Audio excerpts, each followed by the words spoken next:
నా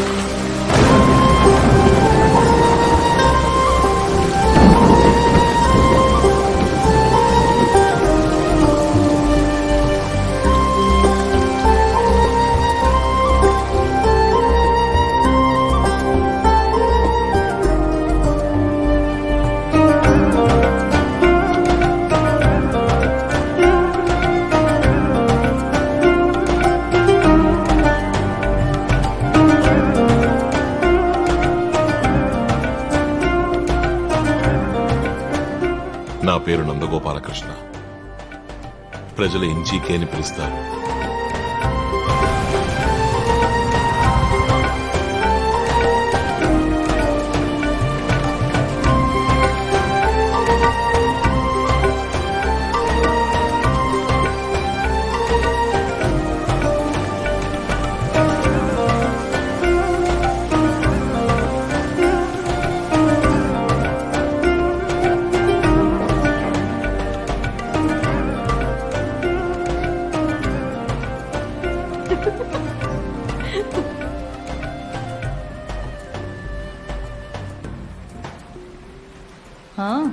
వచ్చాడు ప్రజాసేవకుడు.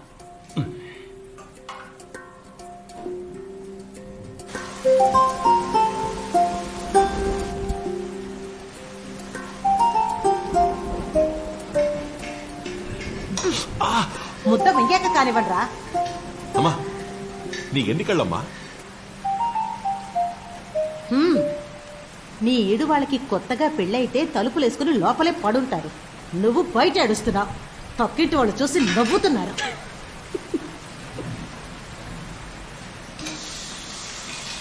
విడిగా ఉండండిరా అంటే దానికి ఒప్పుకోవు. అవును, నేనా వెళ్ళనంటున్నా? ఇదిగో ఇదే రానని మొండిపట్టి పడుతోంది. ఇదిగో నా కోడల పిల్లని ఏమన్నా అన్నావో మర్యాద దక్కదు. చెప్పు తెగుద్ది.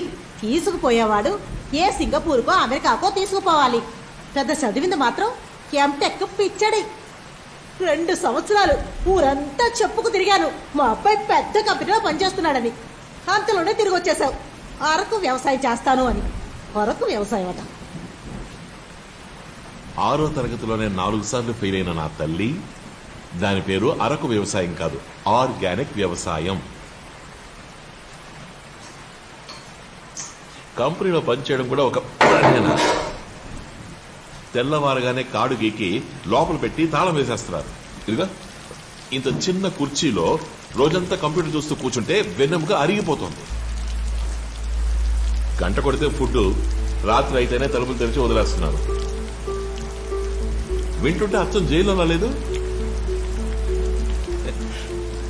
కానీ ఇప్పుడు ప్రశాంతంగా తెల్లవారుజామునే లేచి మన పొలంలో దిగి మనసుకు నచ్చినట్టుగా తృప్తిగా పని చేశావా, మధ్యాహ్నం కడుపు నింపుకొని పచ్చని చెట్టు కింద పడుకు నిద్రపోయావా, ఆ తర్వాత సాయంత్రం చంద్రుడు వచ్చే అద్భుతమైన దృశ్యాన్ని చూసి ఆనందించావా. ఆహా ఆహా, ఆ నిమిషంలో మట్టి వాసనతో వచ్చే గాలిని ఒకసారి కళ్ళు మూసుకుని అలా ఆస్వాదించి చూడు. నువ్వు ఇక్కడ తయారేసుకుని ఒక్కపోతతో ఉంటున్నావు, అక్కడ దేవుడే గాలిగా వీస్తున్నాడు. సిద్ధాంతమా? నిన్ను ఇష్టపడి ఒకటి పెళ్లి చేసుకుంది చూడు, పిచ్చి వెధవ. దాన్ని పిచ్చని రమ్మా, లవ్. పొద్దుపోయిందిరా, లేకపోతే చీపురు కట్ట తిరగేసేదాన్ని.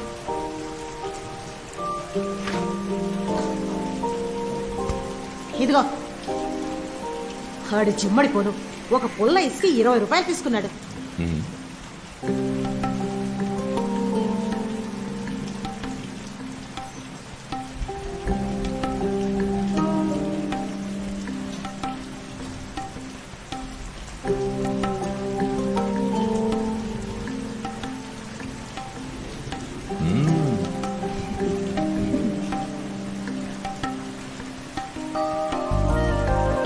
అయ్యో లోపలికి పొండ్రా, నా ప్రాణాలు తీకండి.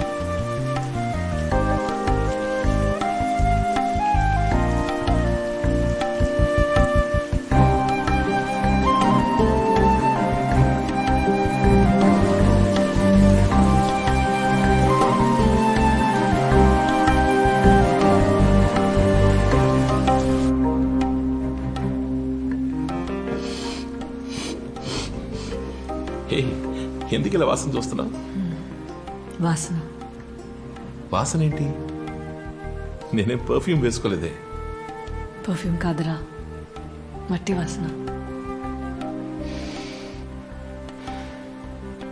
నాకు నీలో నచ్చింది ఇదే.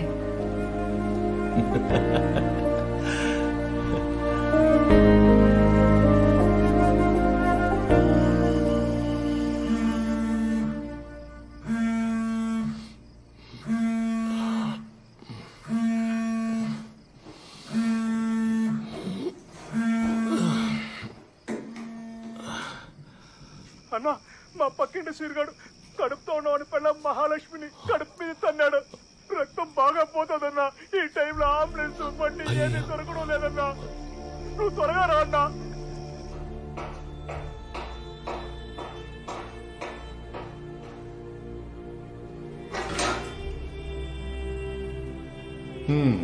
ఐదు నిమిషాలు లేట్ అయింటే బిడ్డ పోయేది, 10 నిమిషాలు లేట్ అయింటే ఇద్దరు పోయేవారు. డాక్టర్ ఏమైంది? ఇద్దరు సేఫ్ గా ఉన్నారు, బాయ్ చైల్డ్.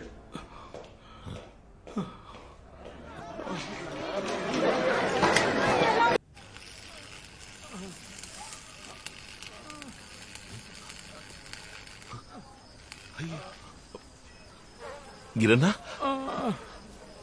ఏమైందన్నా? ఇలా పడున్నావు? కుమ్మేశారు బాబు.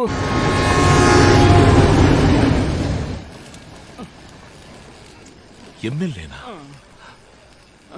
ఎన్నా ఆయన గురించి ఊరికే తెలుసు కదన్నా. తెలిసి అక్కడికి ఎందుకు వెళ్ళావు?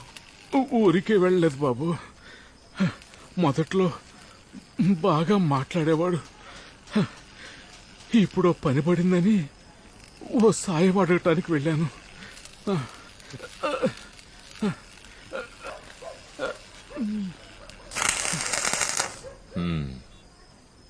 సహాయం అది వాణ్ణి. అంత కష్టం ఏమొచ్చింది? మా అమ్మాయికి బెజవాడి నుంచి మంచి సంబంధం వచ్చింది. కుర్రాడు మంచోడు. ఒకరినొకరు చూసుకోగానే బాగా ఇష్టపడ్డారు. కానీ ఆ అబ్బాయి వాళ్ళమ్మ 2 లక్షల కట్నం అడుగుతోంది. ఎక్కడి నుంచి తెమ్మంటాం? సరే తెలిసినోడు కదా అని ఎమ్మెల్యే దగ్గరికి వెళ్ళాను. బాగా తాగేసి ఉన్నాడు. 2 లక్షలు ఇస్తాను, 2 రోజులు మీ అమ్మాయిని పంపించు, మొదటి రాత్రిలో మొగుడిని ఎలా సుఖ పెట్టాలో నేర్పిస్తారు అన్నాడు.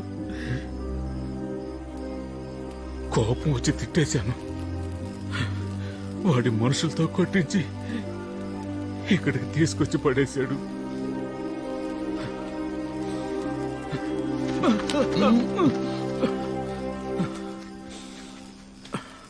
సరే వదిలే అన్నా,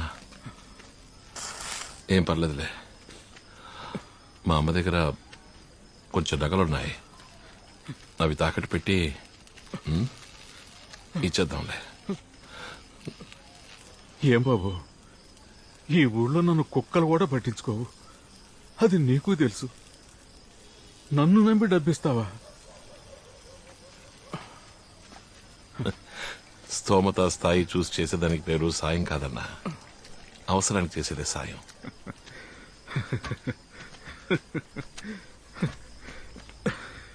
ఎందుకు నవ్వుతున్నావు? ఏమి లేదు, వదిలే. ఏంటో చెప్పు. వదిలేయమన్నానా?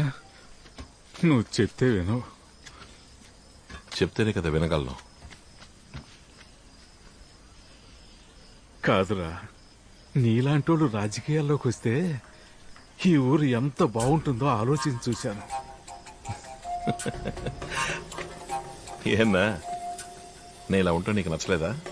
మీ చదువుకున్న వాళ్ళంతా మనకెందుకని పారిపోవటం వల్లే ఈ దేశం ఇలా నాశనం అయిపోయింది. నేను నిన్ను గమనిస్తూనే ఉన్నాను. ఏ స్వార్థం లేకుండా నువ్వు ఎంత మంచి చేస్తున్నావే. నువ్వు రాజకీయాల్లో చేరి ఈ నియోజకవర్గం నీ చేతుల్లోకి వస్తే ఇంకెంత మంచి చేయగలవు. రా అన్న, అనవసరంగా ఏదో మాట్లాడతా రా.